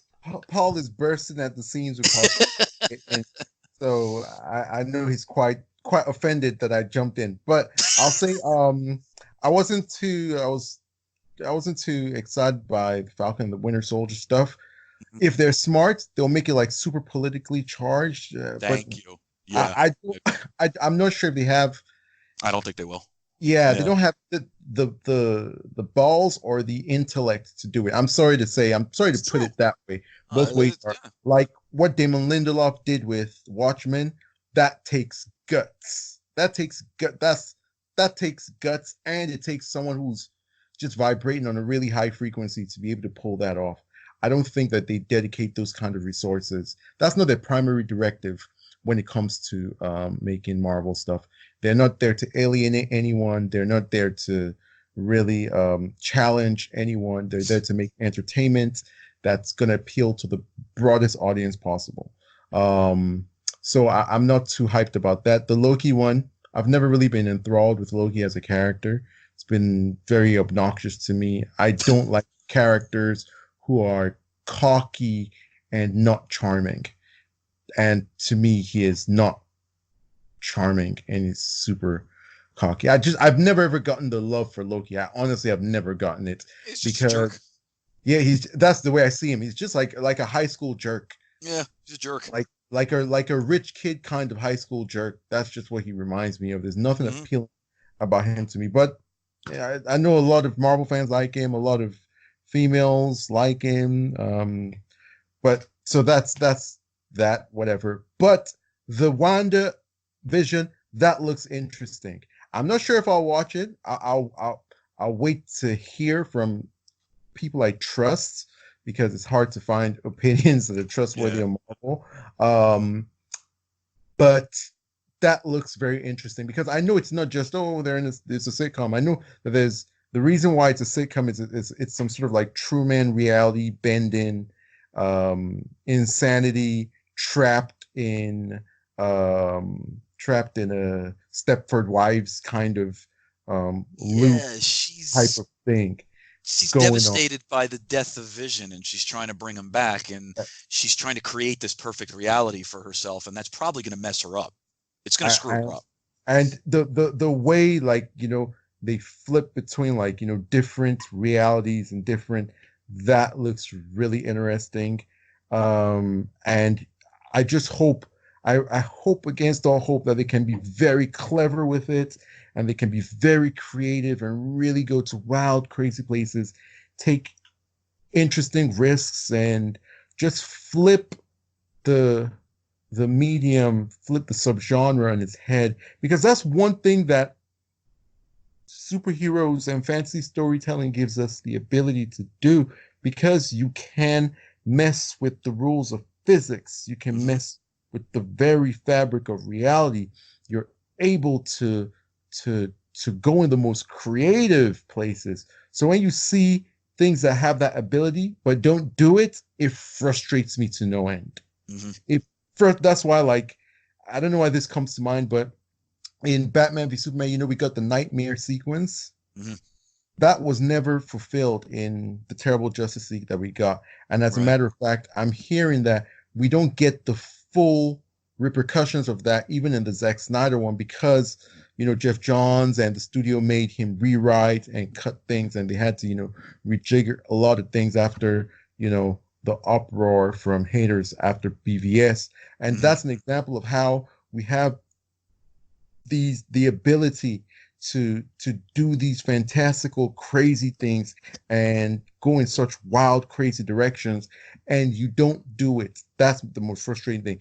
And here it looks like they've opened the door. They've stepped in. I want them to just jump all the way into the room and destroy everything, be a bull in the china shop, and let's go crazy. And that's the one that piqued. That really did pique my interest. And I'm looking forward to further footage, further word on it. So, yeah. I mean, even as a Marvel fan, it just Falcon Winter Soldier. I like the characters. They're likable. It just seems like it's going to be very straightforward to me. That it's just going to be the two guys going up against a big bad that really wasn't as cool as he could have been in Captain America Civil War. The fight between Steve and Tony was so much more interesting than whatever the hell Zemo was doing in that movie. And so I'm not... I've even talked to other Marvel fans that, yes, they're pumped, but they're just not as excited about that. There's something about WandaVision, though, that seems to be... I get MCU stans are always going to be excited about MCU shit. I get that. But there's something about WandaVision that seems to be intriguing other people, too.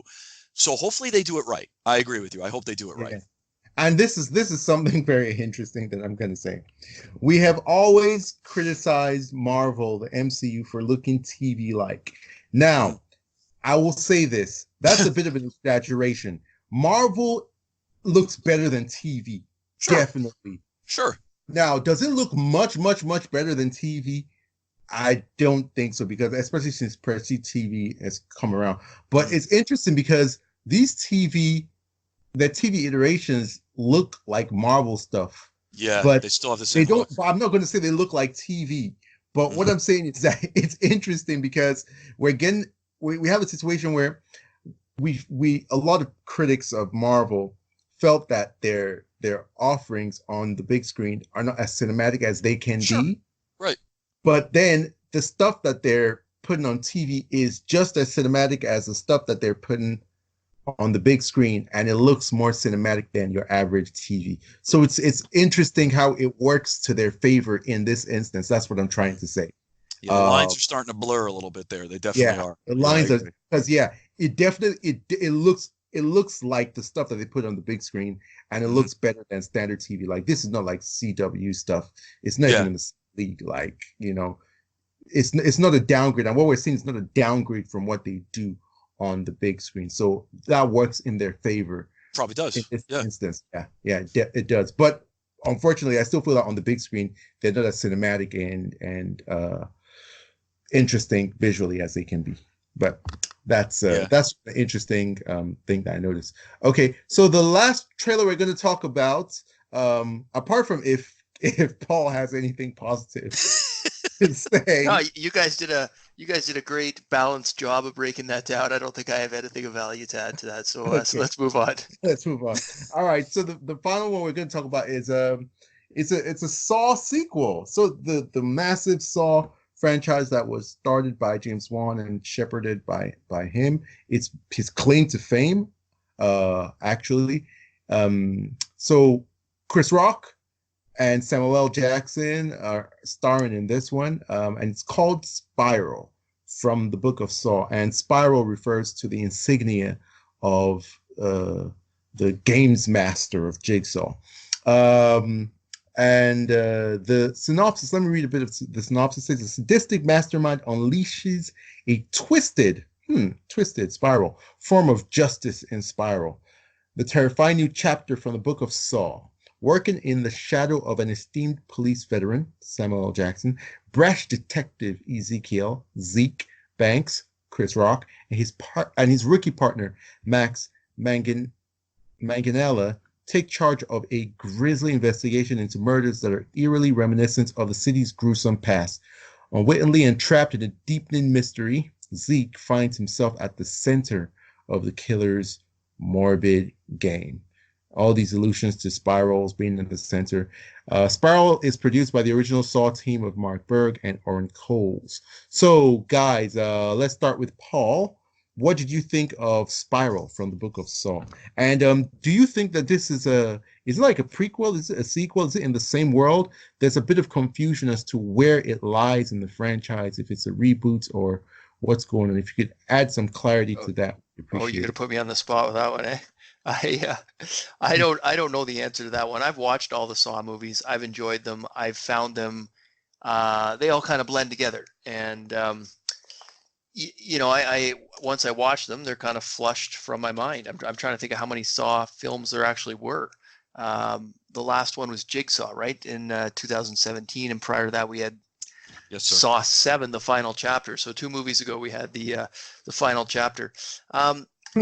Yeah, so I'm not sure where this fits. So I'm kind of looking at it as its own thing. Sorry, go ahead. I was gonna say Saw keeps coming back like Michael Jordan and Jay-Z. Yeah, he's not, and I'm never convinced that he's fully gone, right? I mean, even when I feel like the last movie they kind of made it clear he was dying, but as I say, I can't remember the specifics now. So, whether it's a copycat or who knows what's going on. So, this trailer showed me enough to make me interested in seeing the movie. Again, this isn't the kind of thing I would see in theaters. This is the kind of thing that I will watch when it's available for home video release or home digital release. So I will see this. I'm curious to see how Chris Rock does. He didn't, something about his I don't know whether it's his history or just his stature and his presence just doesn't sell me on detective. But in the way that he's being used in this trailer, I think it's fine for the story that's being told. I like Chris Rock. I want to see him do well. And some of the cinematography in this trailer I thought was actually pretty good for a Saw movie. As I say, I've liked them all. I go in with low to moderate expectations, and I'm always entertained by them, and that's really all I'm expecting from a Saw film. So I'll see this one as well. What did you guys think? Did anybody else get shades of the movie 7 with Brad Pitt? That was David, right? Yes. Yeah. A little bit. Yeah. A little bit. Yeah. I'm not saying like it looked exactly like it. It's just that there were parts of it that I was like, which is intriguing. A cop and his partner, serial killer, the darkness, and the grisly murders. Oh yeah, definitely. Yeah, a little bit of kind of grungy. You know, that kind of Yeah, grungy, dirty feel to everything. Go ahead, Paul. yeah, no, I was going to agree with you. That's when I said sort of some elements of the cinematography I liked. I think that's what I liked about it. It had a bit of that feel to it, some of that same color palette. There was a couple shots that were reminiscent of films that I think are maybe a little more dramatic than the previous Saw films. But at the end of the day, it looks like it's still a Saw film. But who knows? Maybe we'll be pleasantly surprised by this one. Yeah, Go ahead, Chris. you know, and I agree with you. By the way, I can't be put on the spot on whether or not this is a reboot or not, or it's like a soft reboot, or they're gonna do this, and then if people like it, they'll say, yeah, reboot, definitely, and now they're going in another direction with other spin-offs. I really don't know. I'm going to treat it by itself. Go ahead. What were you saying? Oh, sorry, Christian. I was just gonna say I don't think this is a reboot. I mean, they're calling it Spiral, book from the Book of Saw. So this isn't. I don't think this is a reboot. This is tied. Yes. This is tied to those other films. It's just how it fits in exactly. I wouldn't hazard a guess at this point. Yeah, and it could, like you said, could be copycat. Could be, you know, somehow it's connected to. It says the city's past or whatever in the synopsis. So yeah, I don't know. I will say that I'm not going to sit here and pretend that I've watched every single one of the Saw movies. I have not. I saw the first few, skipped the middle, and then I saw Jigsaw, the 2017 one, and I actually did enjoy that one. I liked Jigsaw. Now I know that there were questions about Chris Rock. I saw some of the crap that was going on online before this trailer came out, and they were like, "Uh-oh, Chris Rock, it's going to be comedic and stuff." I actually thought that the trailer itself balanced some of that buddy cop comedy stuff at the beginning. You got grungy police detective in the middle, and then it started to hint towards something truly uncomfortable happening towards the end. So I thought they balanced those three aspects very, very well on this. And based on the talent involved, and of the fact that I liked Jigsaw itself, I probably will see this. I'm going to be honest, like Paul, doubt I'm seeing it in theaters. If I have family members, friends, or anything that are like, hey, we're getting together, we're going to go see this movie, yeah, then I'll go see it. Probably not going to see it in theaters, but I will see it on digital later on when it comes out. Absolutely. Because it looked interesting. If the future marketing comes out and all of a sudden they show me something that really sparks my interest, I'll do it. But definitely color me intrigued by this. I was not 100% sure what we were going to see with this trailer, especially with a guy that, you know, we attach to Grown Ups and all the other comedies that he's done in recent years and the stuff that he did, especially when he was younger. But yeah, this looked like it was polar opposite of that. So I'm with Paul. I don't know if he sold me on it with the performance, but hey, man, it was a minute and a half in a trailer. So he sold me on enough of it for me to believe that he could be in a horror movie. And that final shot of him, by the way, holding the saw and he's connected to the pipe, yeah. I was like, holy shit, that looked creepy. Yeah, that was good. So I'll throw it back to you, Lupe. So yeah, definitely color me intrigued on this. I think I want to see more before I make a call on to whether or not I'm going to be seeing this in theaters. Yeah. For me, I'm going to be seeing it in theaters because I actually do like Chris Rock, and I've liked him in every role that he's played where he hasn't been as comedic as he can be. He did one. It was a romantic movie called Top 5, and while it was like a rom-com, rom-coms usually have the comedy some at least have the comedy dialed down. And in this one, he actually wasn't like trying to like crack jokes. He was just like a normal guy who was just charming and a bit funny. So when he plays it seriously, he's actually like quite good. And yeah, I'm really curious to see how he performs in the serious role. I'd really like to see actors like him and like Kevin Hart and Jim Carrey as well, who has done that already. I like to see them exercise their dramatic muscles. I think that those are elements of their bag of tricks that they don't get to express as well. So I definitely want to see what it's like. It's not a movie that I will go to the theaters to see intention alone, but if I have a lot of time and I'm going to do like a double bill, because usually I don't go to the theaters a lot. So whenever I go, I try to see maybe 2 movies in one day. It's one that I can definitely see myself saying, oh, okay, I'm going to see, I don't know, The Way Back. But then if I have, time, I'll be like, all right, then I'll also see Saw. So yeah, I really Nice. like the trailer. As you guys said, it's reminiscent of Seven, with the cop thing. I like the angle that they're taking to this one. It seems like it's a sort of a soft reboot, like Bumblebee was Mm, for Transformers, in that it's in the same universe. It's a sequel. Bumblebee was a prequel. This one seems like it's a sequel, hmm but I'm sure like if it does very well, then we might see these same characters have maybe a trilogy. Or even if these characters don't return, future Saw movies, if they do a trilogy or whatever, could be in the same sort of format, the same Right. style of Right. storytelling. It seems like they're trying to reinvigorate the franchise. And I'm interested to see how it goes. I'm all for new stories. So yeah, that's our last trailer for the day. Wow. We've not talked about this many trailers ever, and we just ran through a bunch of them. We did what, nine, almost 10. It's a record. Yeah, it's a record. You know, one thing I gotta say, especially since I just did the 2019 films and the Oscar talk. We talked about how last year, um, at about mid year, it was not really a good year for films.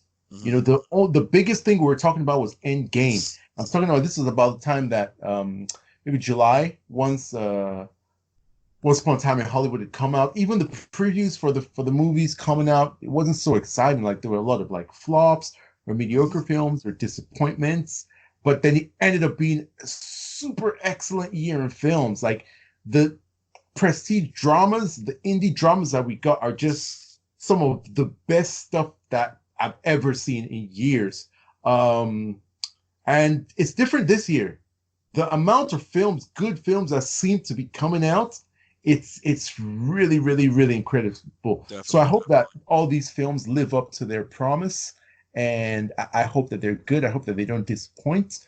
Um, and For me, my favorite trailer of the bunch was Mulan. I can't Mm. front. The movie that I'm most looking forward to seeing is on this list is The Way Back, then No Time to Die, then probably Spiral and Mulan are tied, then Top Gun Maverick. Spiral, Mulan, and Top Gun Maverick are about the same for me. The rest I don't really care about. I was also impressed with WandaVision, but um Disney's Mulan, that was the best trailer for me. That was the best, the most impactful. It really it skyrocketed that film. I was already hyped to see it, but it really moved it up on my list. So guys, what's your reaction to these trailers, Christian? The fanboy in me wants to say Disney Plus, right? Because the fanboy in me wants to be excited about the MCU and the expansion of the Marvel universe. But the reality is, the trailer that affected me the most was The Way Back, and because I was so unprepared for it.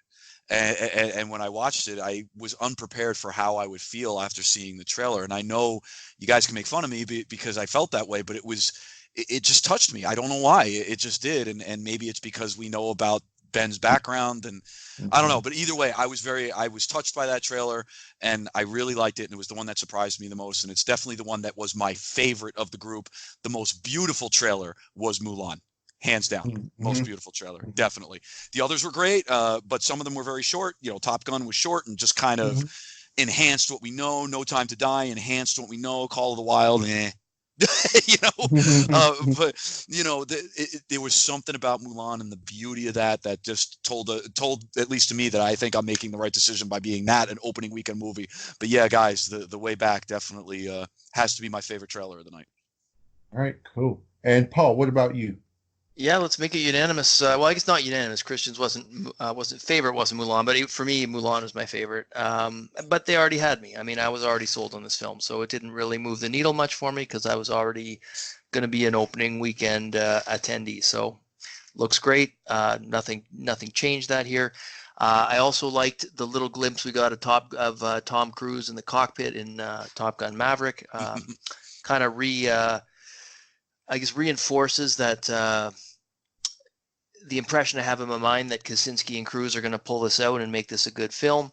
And lastly, I like the Minions trailer, not because I thought the trailer was so great, but just because it's something new and different, something we hadn't seen before. A lot of these trailers, you're getting a little bit extra, but you've already got an idea what's coming. This is the first real glimpse I've had at this film, so I just like seeing something new, and it's a franchise that I've loved, at least loved watching with my family, and it looks okay. So yeah, that's how I would rank them. Oh, all right. And that's our episode 19 of the E&M podcast. We thank you guys for listening. We thank you for being patrons of ours and, being the wind under our wings. We really appreciate it. We are about to head out, but before we do, Christian, would you tell the people where they can find you and say your goodbyes? It was good tonight, guys. Thank you. I know it was a bit long, but thanks for hanging with us and sticking with us. We went through a lot of trailers. There's a lot of good stuff. If you guys want to hit me up, I'm on both Twitter and Instagram at the same place at chart6363. And Paul? Yeah, you can reach me on Twitter at _Paul_P. And if you're listening to this on YouTube or watching it on YouTube, you can always leave us comments there as well. We'll check and reply to those comments and carry on the conversation there as well. All right. Well, I have been yours truly, Lupe. You can find me on Twitter and at Vero at the handle Live Love Lupe. You can find us on YouTube. You can find us on the podcast handles as Paul said. And we thank you guys once again. It's been my pleasure. We will see you guys next week on another episode of the Film Exiles podcast. Until then, stay exiled.